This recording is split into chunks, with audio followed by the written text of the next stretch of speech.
Now, Sports Team 8, powered by your local Connecticut Chevy dealers. Welcome back, everyone, and welcome to another edition of Friday Night Football. Look who joined me again. It's been a couple weeks. We haven't been working together. You all right? You go through withdrawal? I did. I missed you a lot. And Bobby Rumbold, we still have him on board. He'll be joining us in a little bit. Another night of football, but we're going to start with a little update from the Fall Classic. Yeah, that's right, John. Red Sox up 2-0 in the best-of-7 series. Dodgers trying to get back into this series at home. We can't show you the highlights while it's in progress, but we can tell you a classic game out in Hollywood right now. Sox were down 1-0 in the 8th inning until Jackie Bradley Jr. hit a 2-out solo home run in the 8th to tie the game, and that's where we stand right now. 1-1 in the 9th inning. Again, Sox trying to take a commanding 3-0 lead. Or maybe this will turn into a series. Let's hope so. Yeah. Let's hope so. Hey, the best high school football matchup of the night lived up to the hype. Top 10 heavyweight matchup, too. 8th-ranked Southington visiting number 6 East Hartford, and these two teams never seem to disappoint. Big start for the Hornets and quarterback Raekwon Thompson. He was pretty good. He gave his team a 14-point lead in the first half, but the Blue Knights would rally before the end of the half. Get the ball back with under a minute to go, and they need 2 plays to punch it in. Jacob Drana, a strike to Jacob Flynn, 21 all at the half. We get in the second half, and Southington keeps that momentum going. This time, the two hook up again. Drana and Flynn goes a little bit longer, though. 82 yards, not even covered as Flynn. He races into the end zone, and Southington looking pretty good. They're up 28-21, their first lead of the game. They hold the Hornets, get the ball back, and get another big play. This time, it's on the ground. Tanner LaRosa, he's in, and his team is up 14 points. The Blue Knights fired up. So is their head coach, Mike Drury.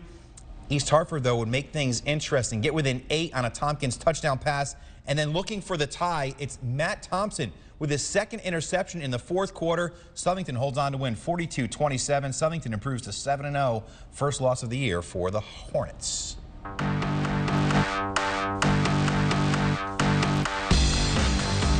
The high school football game of the week takes us up to the Valley Shore in Deep River. Valley Regional Old Lyme hosting Cromwell Portland. And John, this has turned into a really good rivalry the last few years, and another good game tonight that went to overtime. The Panthers come in off a loss against Old Saybrook while the Warriors are unbeaten. Cromwell with the momentum early. Brian Lockwood, the second of his 2 touchdowns on the day. Panthers go up 14-0. But the home team fights back. Quarterback Ryan Santos with the scramble. Looks like he's going to take it in, but the ball is punched out. And Jason O'Brien is Johnny on the spot. Look, he grabs it. O'Brien with 2 touchdowns. Yeah, exactly.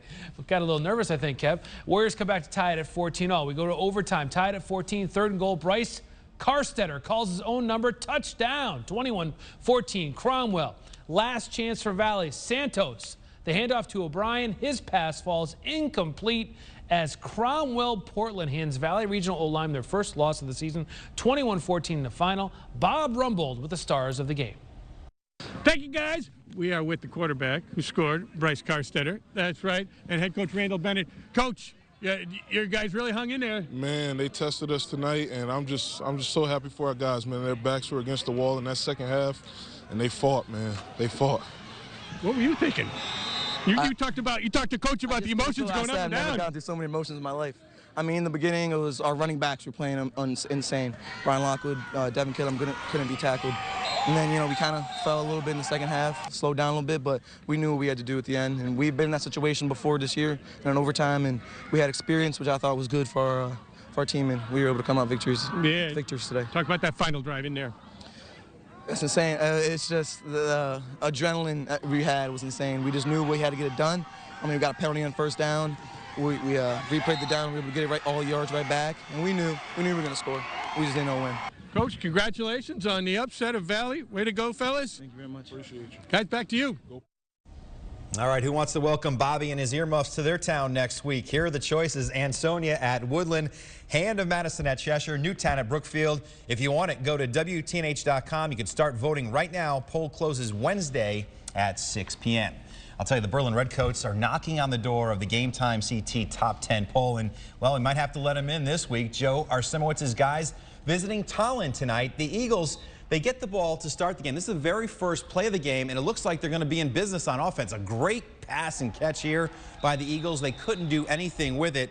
Berlin holds them, and they answer with a touchdown. Kevin Dunn, kid can really chuck it. On the money to Larry St. Pierre. What can't St. Pierre do on the field? It's 7-0. And check out Arsimowitz on the sideline. He's going to beg his guys to keep on going, keep on charging. He really gets their attention. Does a good job coaching there. And the Redcoats respond. They get the ball, and, well, if it's not St. Pierre through the air, it's St. Pierre on the ground, getting through the line, shedding tacklers, in for another touchdown. Merlin stays unbeaten, now 7-0 after a 45-11 win. Tom Dyer and Hamden hosting the Fairfield Prep Jesuits tonight. Prep having a good year. 14-0 Prep in the first half. Hamden in the red zone. Green Dragons running up the gut. Looks like the play is over, right? Wrong. The ball's ripped out by Peter Kavanaugh, and look at him go the other way. He's going to take it to the house for the touchdown. What a momentum swing. Makes it 21-0 Prep. After another stop on defense, the Prep offense goes to work. Quarterback John Iaropoli hits Finn Duran. Touchdown Prep. They roll. Final score 35-0. How about Sheehan, the home of the Titans, hosting Griswold? Well, that's a long ride for Griswold. First play from scrimmage for Sheehan. Wes Tersey looking deep, hits Jake Smith in stride. First play. 55 yards for the touchdown, 7-0 Sheehan. But Griswold controlled the ball for most of the first half. 4th and goal from the 2-yard line. C.J. Matson takes it in. It's 8-7 Griswold after the 2-point conversion. Next drive for the Titans, Tersey goes back to work. Marches down the field, lofts one up to Aaron Simmons, who makes a nice catch, 13 yards for the TD. Sheehan wins. Final score 28-8. Amity of Woodbridge, the Spartans hosting Brantford tonight. We picked this one up in the second quarter. 16 seconds to play in the half. Hornets up 14-3, looking for more, and they get it. Sean Kelly to Cameron Holmes. Great catch in the corner of the end zone. It's 20-3. Brantford with the lead. Hornets having a great year. Second half, Amity finally gets into the end zone. Michael Young from a couple yards out. It's 20-10. Spartans get within 10. Brantford on the next drive. Kelly marches them right down the field. He hits Robbie Leonetti wide open in the end zone. Pretty good hockey player that Leonetti kid is too. Brantford wins it 28-14 the final. Notre Dame Fairfield hosting Brookfield this afternoon. It was 14-0 Bobcats. The Lancers get on the board. John Fossett rolls out. There he goes. Rolls into the, hits Jeremy Reed in the end zone. It's 14-6 Brookfield. Big play in the game coming up right here. Check this out. Lancers get a stop. Zaire Williams blocks the field goal. Starts to celebrate, but it's a live ball. And Jack Levy picks it up and runs it into the end zone for the touchdown.